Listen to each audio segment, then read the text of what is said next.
Welcome back, Shavasti. It's good to see you. Thank you. Thank you. It's good to be back here.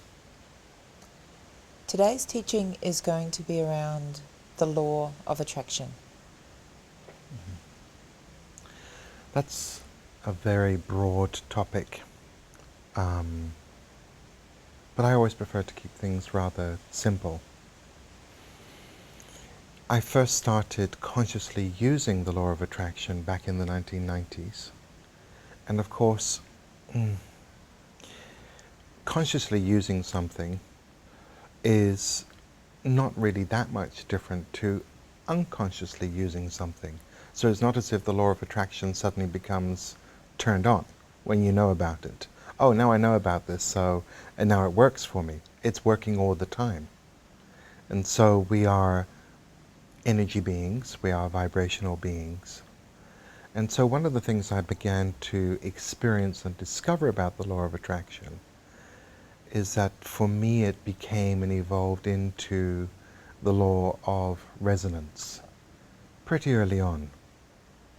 At first I didn't understand that. It was my own guidance that was telling me that it was the law of resonance.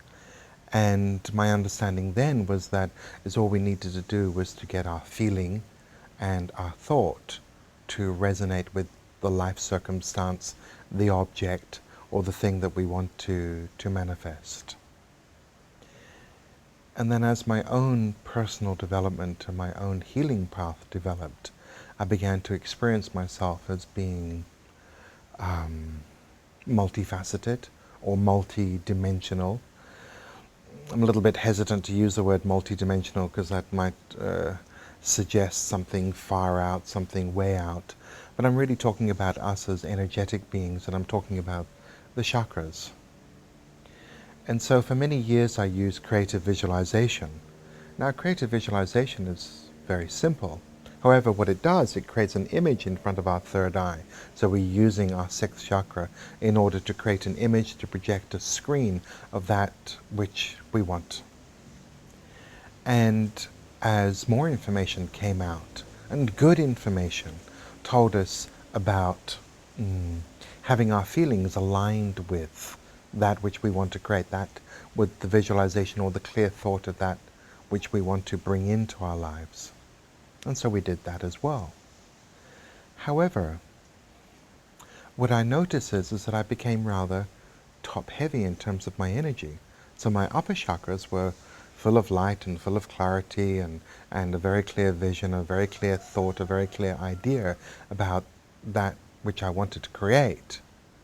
But still, it was beyond my grasp.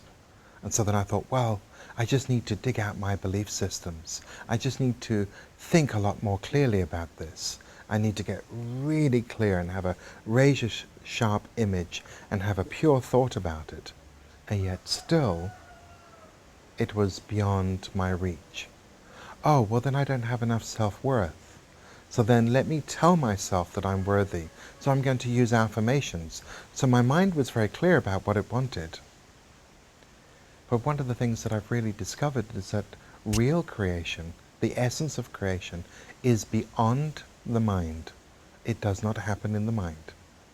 In reality, it happens in the heart. It happens in the heart. That's where it happens. That's where our longing comes to fruition, and then our every wish is a command. I love the symbol of Aladdin, for example, Aladdin's lamp. When you rub that, then the genie appears. And so there is the lamp of the heart, the flame of the heart, that carries our deep longing. And so what often happens is that one can even apply the law of attraction to gain objects, such as a new car or a new house, or even a particular kind of career. And I'm not speaking against any of those things. I'm not against any of that. And yet when it arrives, if it does arrive, it's not fulfilling. Oh, well, I have this shiny new car, and okay, it's not enough.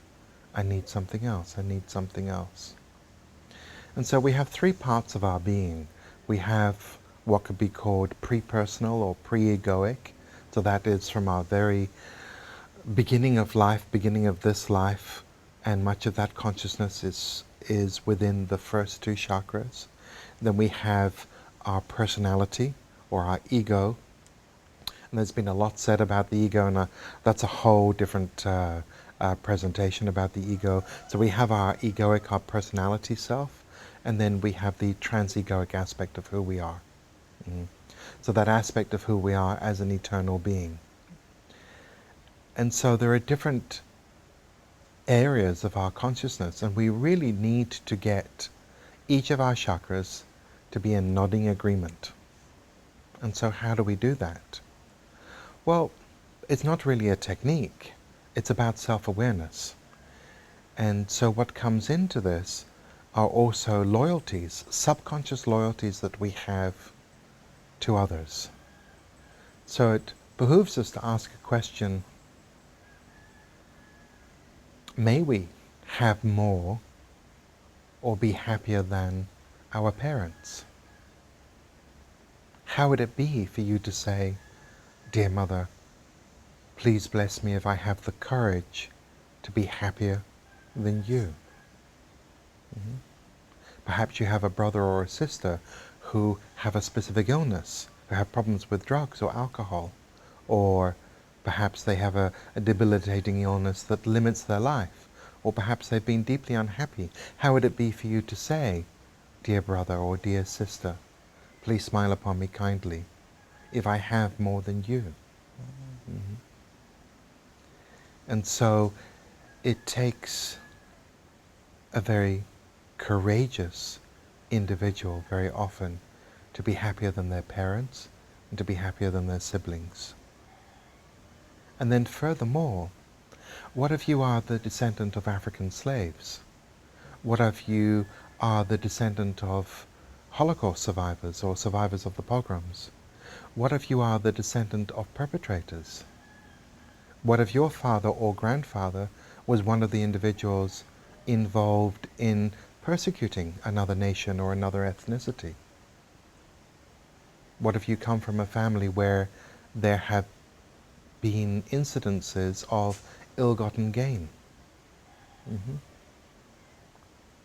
Perhaps you come from one of the new countries in the world, such as the United States, Canada, New Zealand, Australia, South Africa, or somewhere in South America, where the wealth of your family was built upon the losses of the indigenous original peoples of those nations. What then? And so there's such a thing as transgenerational guilt and transgenerational burdens and transgenerational suffering. And so we tend to be very loyal to the suffering of previous generations, and we tend to be very loyal to the suffering caused by our own previous generations upon other groups. And so we can limit our wealth and limit our health and limit our happiness. We're not allowed because of the suffering of those others. That is not a job for the mind. That is a job for the entire spectrum of us as awareness and as consciousness. And so all of that lives within our chakras. In fact, they can be seen in the chakras as cords that emanate out of the chakras and connect to individuals, connect to ancestors and to those who are connected to our ancestors. So for example, victims and perpetrators have a very entangled and entwined relationship. So there's that aspect to it. And a lot of that can be found in the heart chakra and also in the first chakra. But then there's also our very visitor, a butterfly visitor.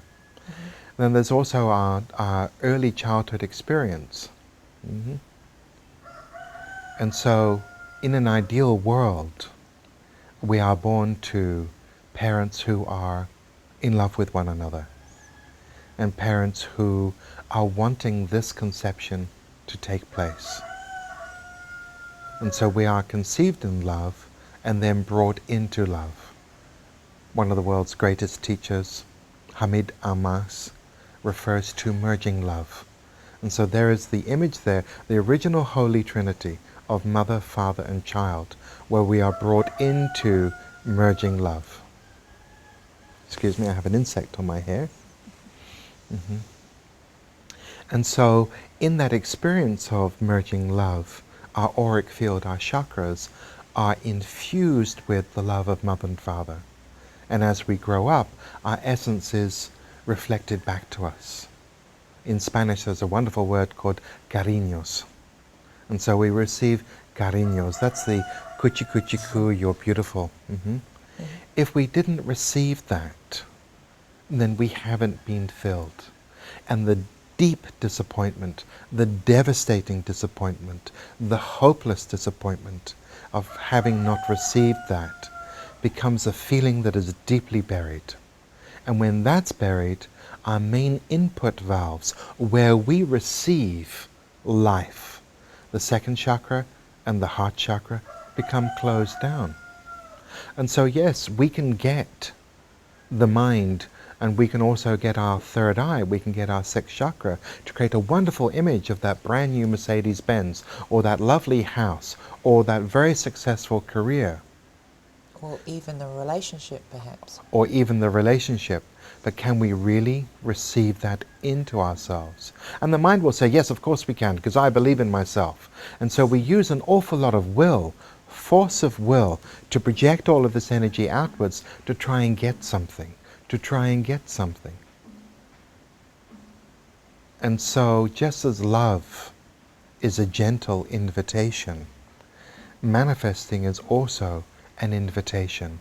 It is the receiving of, not the going out and getting of. And so there's a big, big difference there.